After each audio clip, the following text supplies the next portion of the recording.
The traffic stalled, the sunroof opened, and just like that, Hollywood had a brand new obsession. A completely wild moment. Right. Welcome to StarScope Report, where we uncover the stories shaping Hollywood, music, and pop culture. Yeah, from red carpet surprises to viral influencer scandals, we really dive deep into the stories behind the fame. And today's deep dive is, well, it's a lot to process.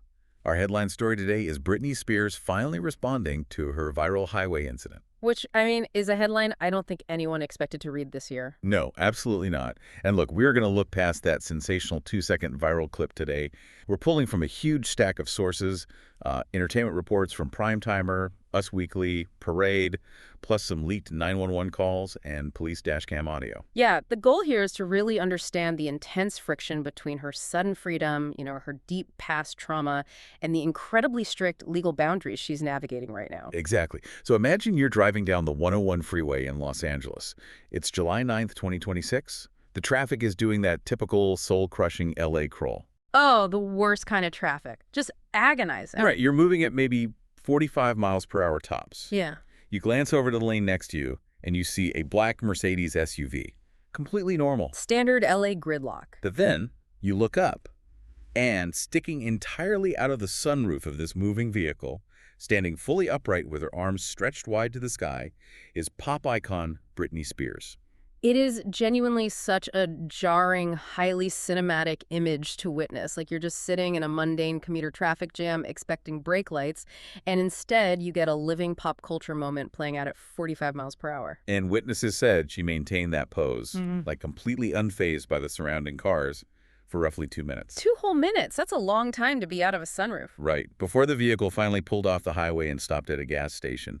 And there, cameras caught her laughing and just chatting casually with her driver, who is widely rumored to be her new boyfriend. Yeah, so you see that 2-second clip on your feed, and honestly, it looks like pure joy. Just a pop star living her best life, feeling the wind. But I've got to use my catchphrase here. Okay, let's unpack this.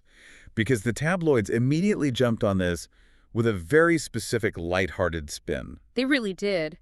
One camp, citing sources close to her, just brushed the whole event off as harmless fun. Harmless fun. Yeah, at 45 miles an hour. Yeah, they claim that, growing up in the South, this is just something she used to do, enjoying the warm wind blowing through her hair on a summer day. I mean, her former manager, Sam Lutfi, he put out a public statement pleading for compassion. He did. He pointed out that social media isn't a medical chart, which is a fair point. He argued people are too quick to judge and that we need to remember she's a human being before she's a celebrity. And I get that. Yeah. I understand the instinct to protect her. But I have to push back on this lighthearted framing. I mean, if anyone else did this, it would just be a bizarre traffic hazard. You'd probably honk at them or call the highway patrol. Exactly. Yeah. But because it's Britney, it's instantly treated as this global Rorschach test for her mental state.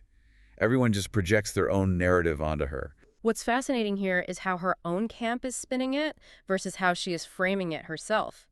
And, spoiler alert, that harmless friend defense completely ignores the incredibly precarious legal ice she is skating on. But wait, before we get into the legal mechanics, because that part is wild, we have to look at how she actually responded to the public outcry. Yeah, her Instagram post. Right. On July 11th, she posted a blurry photo of the stunt.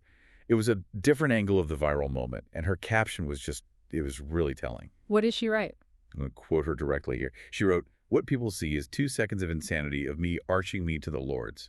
Yet the days and hours of my reality, nothing is what it seems." Wow. I mean, she is explicitly pointing out that massive chasm between a 2-second viral image and the actual lived reality of her day-to-day existence. It's heavy. But then she followed it up with this playful add-on saying, "Psss, I think I need to come out of the roof quite a bit more," with like rolling eyes and laughing emojis. So she's making light of it in the same breath. Yeah. But then she contrasted that starkly with a second photo.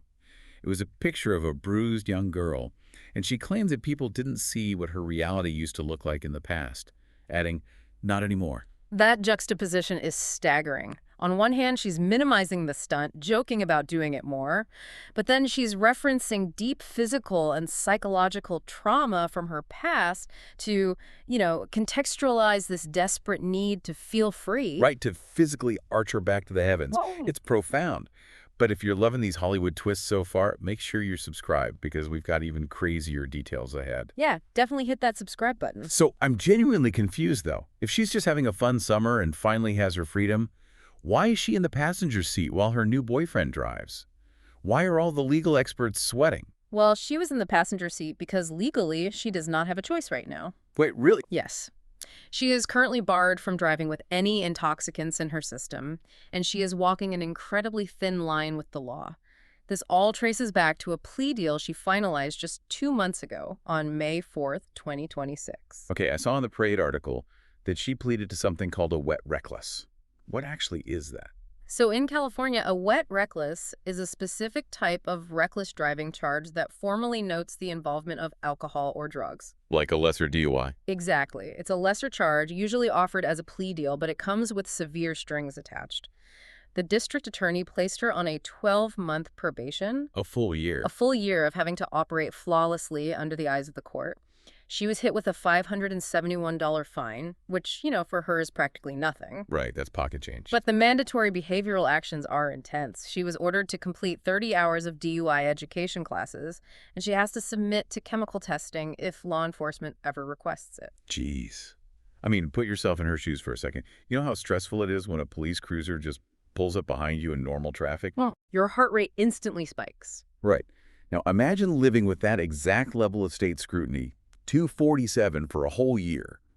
And the court mandated that she attend weekly visits with a psychologist, plus bi-monthly visits with a psychiatrist. Which sounds helpful on paper, but But imagine being legally forced by the state to visit a psychologist every single week, knowing full well that there's a gauntlet of paparazzi camping outside your doctor's office. yeah, waiting to document your arrival, your departure, zooming in on your face to see if you look sad.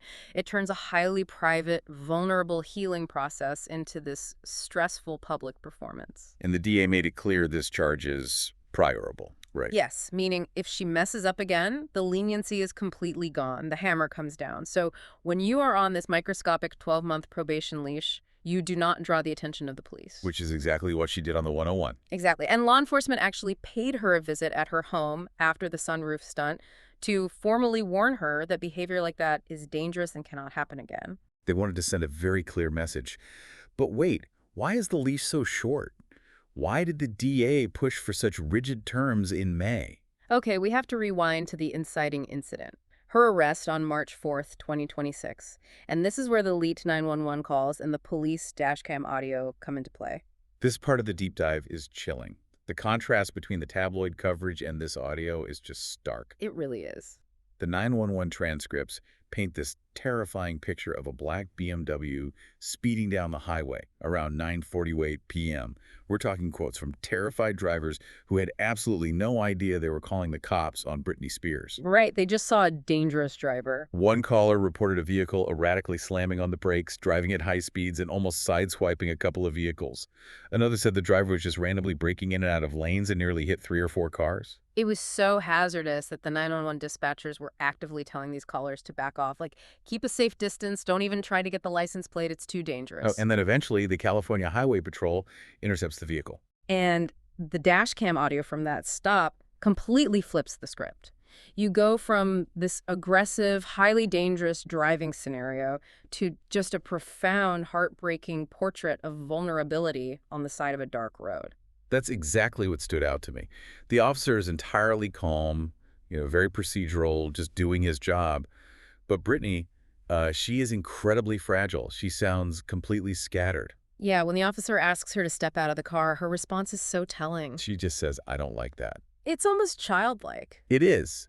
And then the things she starts saying to the officer are just this flood of disconnected, deeply concerning thoughts. She tells him, I have cancer on the right side of my head. And then she says, my pill is stolen from my house. I'm very fragile. And didn't she say something about being a queen? Yeah, she tells the officer, be careful when you deal with this queen of hearts. Oh, man. But the most raw, heartbreaking line of all, she just blurts out, I'm a dancer, and I suck, and I try my best every day. It really is the sound of someone whose internal filter has just completely dissolved. And it gets worse because they search the car, right? Yeah, when police searched the car, they discovered an empty wine glass. An empty wine glass just sitting in the car. Right. And a brown purse containing a bottle of Adderall that was reportedly not prescribed to her.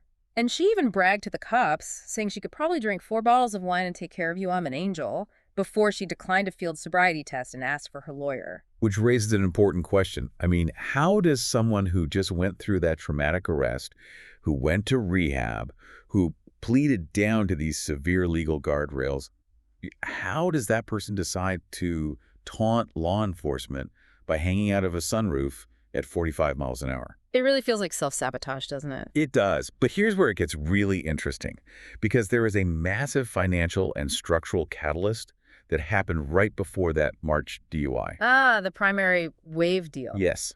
Right around the time of this escalating behavior, she finalized a landmark music catalog sale to the publisher Primary Wave. Industry estimates value that deal at roughly $200 million. $200 million of liquid wealth suddenly at her disposal. And at the exact same time she closed that massive deal, she reportedly fired her entire team of sobriety coaches. Wow.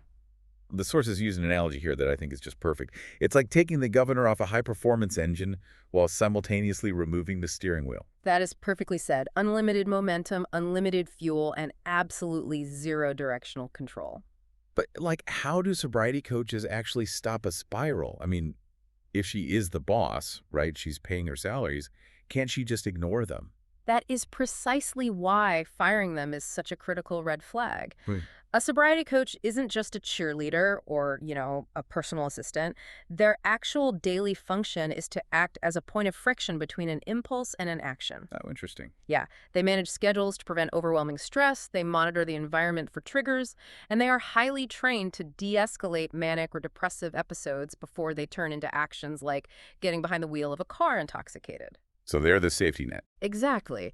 When you are navigating severe past trauma and substance issues, and you suddenly have $200 million in the bank, intentionally removing the people whose entire job it is to tell you no means the risk of a spiral multiplies exponentially. The safety net is just entirely gone. And we saw the results of that missing friction play out again, even after her May plea deal.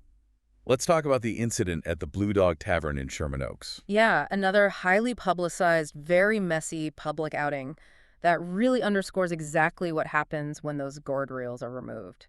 According to eyewitnesses and reports from TMZ, plus entertainment journalists who were literally sitting at the next table, she was acting completely out of bounds. What were they saying she did? Diners claim she was walking around the restaurant holding a knife. A knife, indoors. Yes, and they reported she was barking, like literally barking like a dog, and that she attempted to light a cigarette inside the restaurant. One diner even told reporters they feared for their life. Good grief. And of course, her PR team immediately went into overdrive to spin it. Oh, the spin was wild. They released a statement claiming she was never putting anyone in danger. They said she was simply cutting her hamburger in half with the knife. While walking around. Right, and that she was telling an animated story about her dog, which is why she was barking. They called the speculation ridiculous and begged the media to stop painting her as a bad person. I mean, come on. When you stack the Blue Dog Tavern incident on top of the March DUI, on top of firing the sobriety coaches, on top of the Freeway stunt, the PR spin just starts to wear really thin.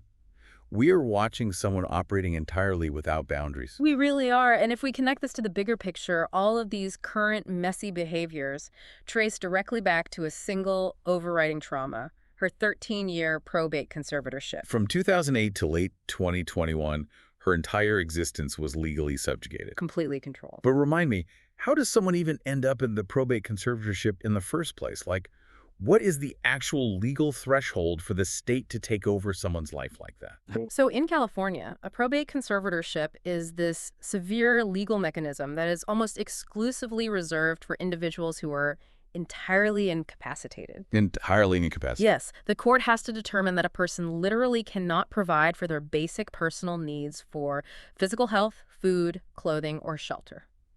We are typically talking about people with severe cognitive decline, advanced dementia, or, coma patients. Right. The state strips them of their civil rights to protect them, handing total control over to a guardian.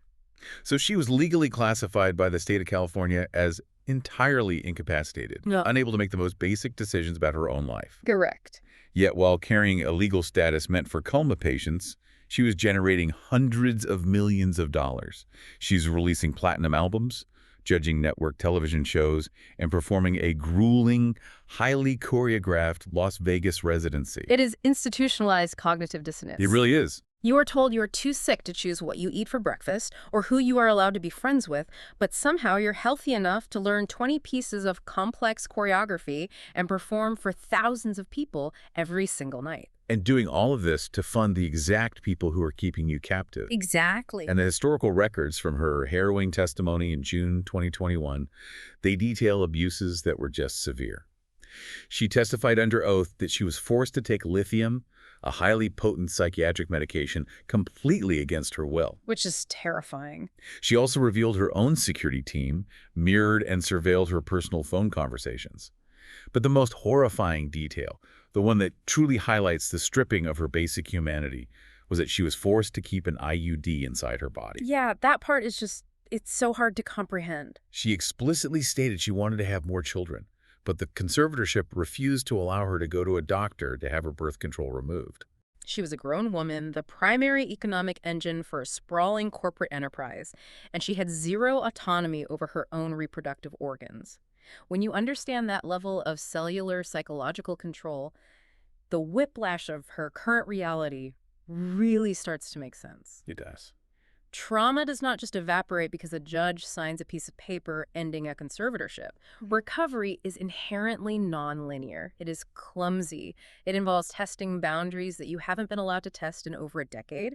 And for her, that clumsy testing phase is being broadcast globally in real time. And listen, if you're finding this deep dive insightful, make sure you stay tuned and hit that subscribe button so you don't miss what's coming next.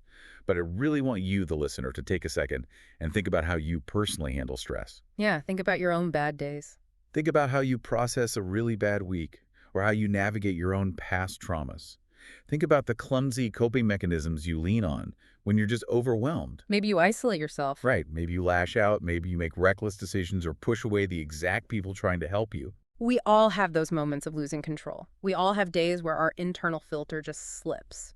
Now, I want you to imagine trying to navigate that delicate, deeply personal healing process with the entire world globally broadcasting and judging your every single misstep. It would be agonizing. Imagine your worst coping mechanisms being debated on morning television, dissected in Reddit threads, and analyzed by legal experts on the news.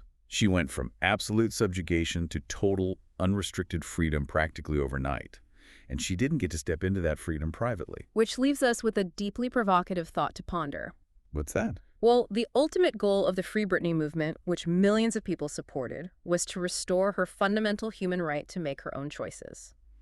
But we have to accept that autonomy inherently includes the freedom to fail. That's a tough pill to swallow. It is. True freedom means the right to make terrible, messy, even dangerous choices. But wait, isn't there a line? I mean, when you say freedom to fail, at what point does a messy choice become a literal danger to the public? Driving erratically on the highway, almost sideswiping cars, hanging out of a sunroof at 45 miles an hour. We can't just wave that away as a clumsy coping mechanism. People could actually get hurt. And that is the ultimate tension here. At what point does our collective public concern for her safety cross the line into becoming part of the problem? When does our constant monitoring of her every move, dissecting every restaurant dinner and freeway drive, step right back into the very surveillance and control we fought so hard to dismantle? Wow. Are we watching a woman finally feeling the wind in her hair, arching her back to the heavens to reclaim her lost years?